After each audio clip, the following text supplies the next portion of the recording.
We hope you're enjoying this sunny day here at the park.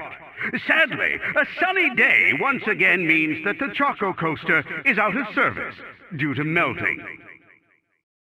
Oh, well, that's just fantastic. Hello everybody, and welcome back to more Sonic Colors for Nintendo Wii. And in this episode, we're going to be finishing off Sweet Mountain by clearing all of the acts remaining until 6, taking on the boss, and as per usual, clearing the world.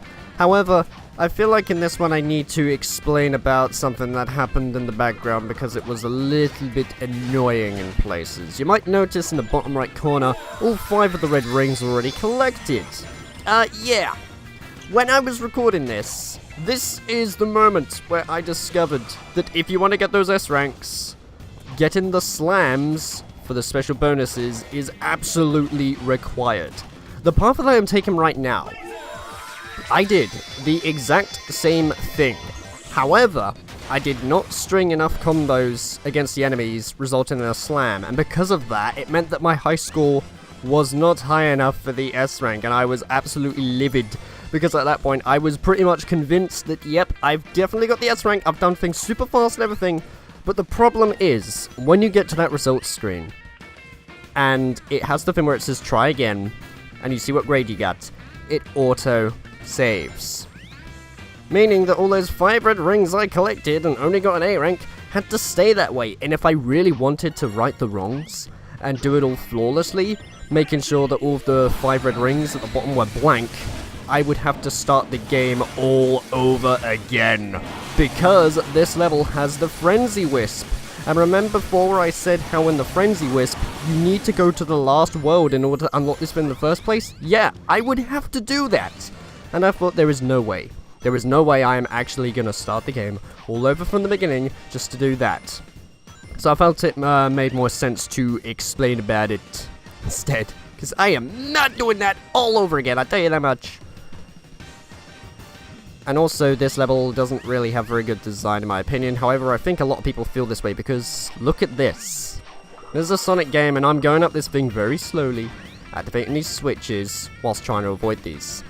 There is a little thing though that you can do. You don't really have to step on the switches before where those ones rotated, because you can actually just take a hit. And because of the invincibility frames that you get after taking a hit, you can just go straight through them to make things a little bit easier. But yeah, there was a previous recording file that had that, and oh man, I was pretty damn livid, to say the least.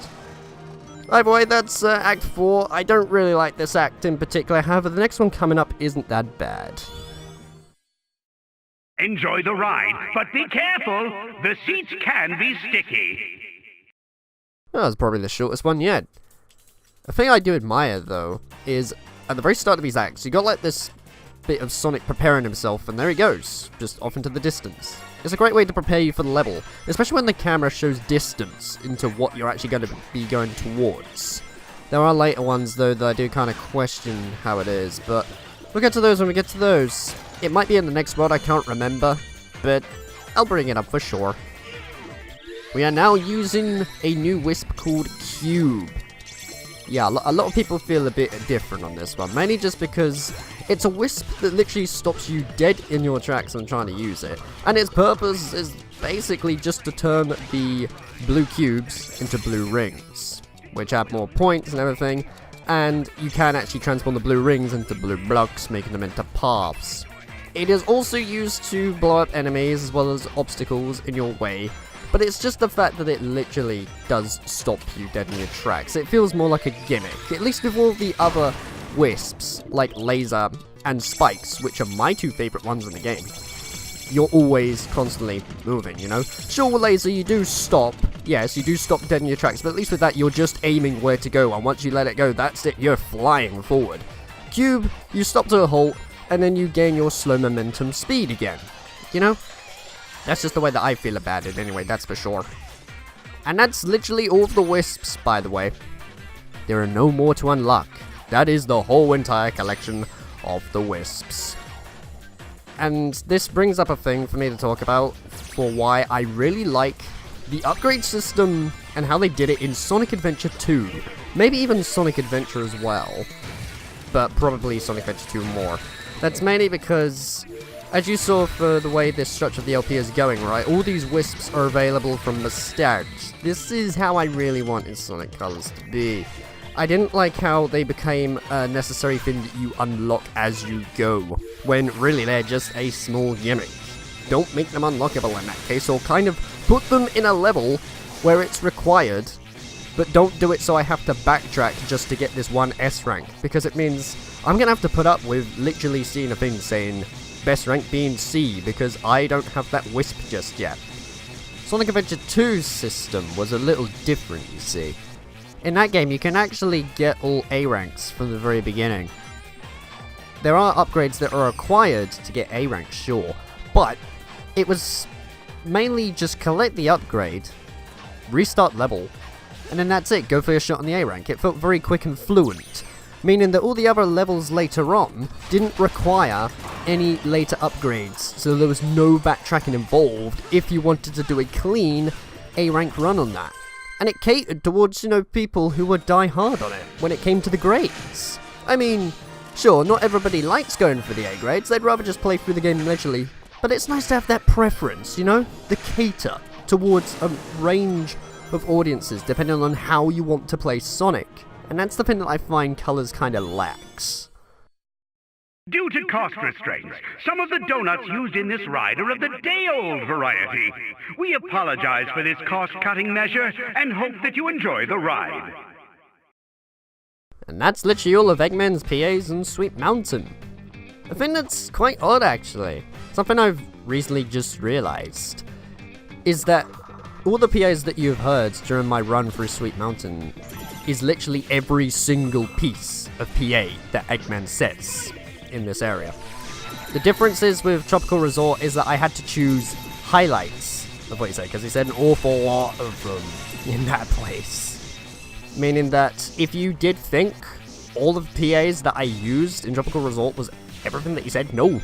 There are extra ones that he does say, and in fact there's a little link in the description below to link you to the video where they basically have ripped all of the PA announcements that he said.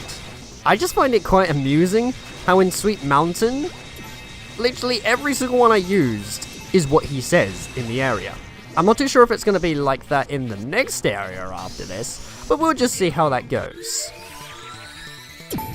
A thing that I really can't understand though, but this is probably just because I suck at it, is the Spike Wisp Spin Dash. You can actually go a lot faster when you use it. You hold down the boost button and Sonic can go flying. It's the equivalent of, the staple Spin Dash in the Sonic series. But for some reason, every time I use it, it speeds up for like a second and then it just slows down to a halt. I'm probably doing it wrong because every time I see other people do it, they do it a-okay. So even though I say the Spike Wisp is one of my favorites in the game, it is quite funny how I can't quite use it properly when it comes to the Spin Dash in places. The little cuts that you saw earlier though, with like the spike, you might have noticed there was a little fade effect. Again, that was just me trying to cut away the gauge depleting because it's really unnecessary. Just watch me stand there for a couple of seconds trying to grab that color bonus in places. I have to bring this up a lot, mainly just in case if people watch this later on and then they get a little bit confused seeing it, because some people might not watch episode 1. I just thought I'd bring that up. And that is act number 6, so onto the boss. If I was an alien in need of saving, where would I be? Experience has taught me to investigate anything that glows.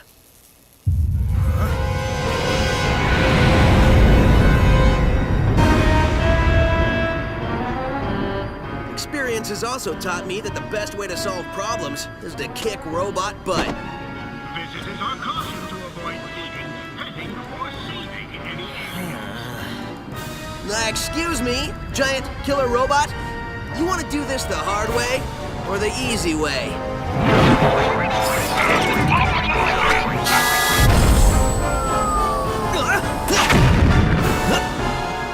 Somehow I knew you'd say that. Let's dance.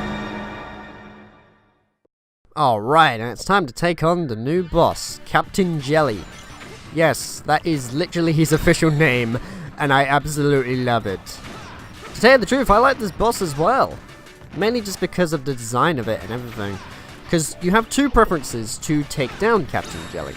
You can actually just go ahead and fight him up top and avoid all of his attacks and whatnot.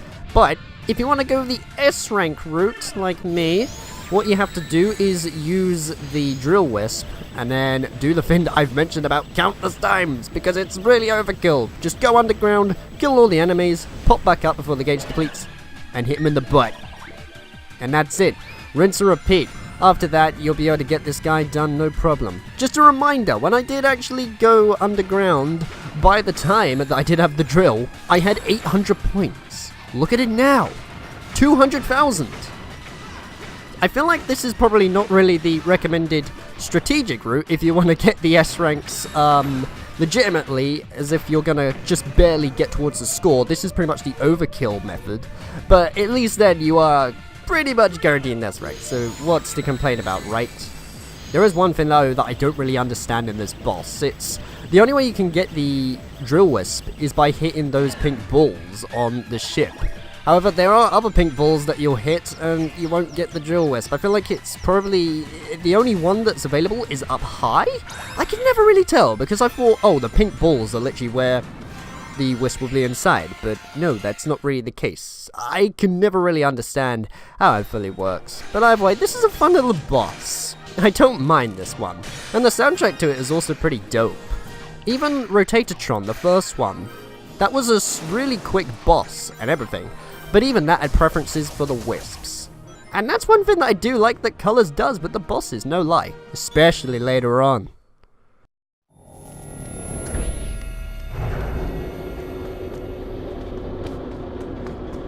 Hey, Tails, you missed the BBBE.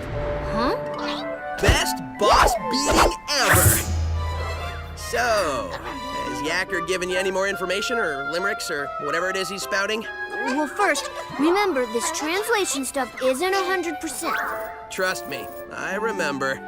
So anyway, these aliens are made up of a really powerful energy source called hyper-go-ons. It's inside of them. Like a battery? No. Well, sort of. It's their life source. You only got a taste of it. Look at what happened. Battery is sort of an understatement. Funny thing, it was first translating as horrible body odor. Anyway, it seems an evil man, and you might know him, who they call Baldy Nosehair. Baldy Nosehair! That's the best thing I've heard all day. I gotta remember that one. I know, I've already written it down. Anyway, he's draining them of their power, all their power, and using it for an evil aquatic mammal? An evil dolphin? No, a porpoise.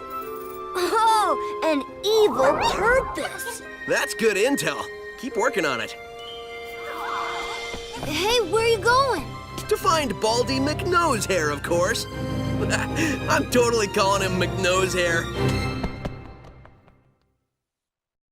I'll get to how I feel about the writing in this game at some point. I'm trying to find a segue.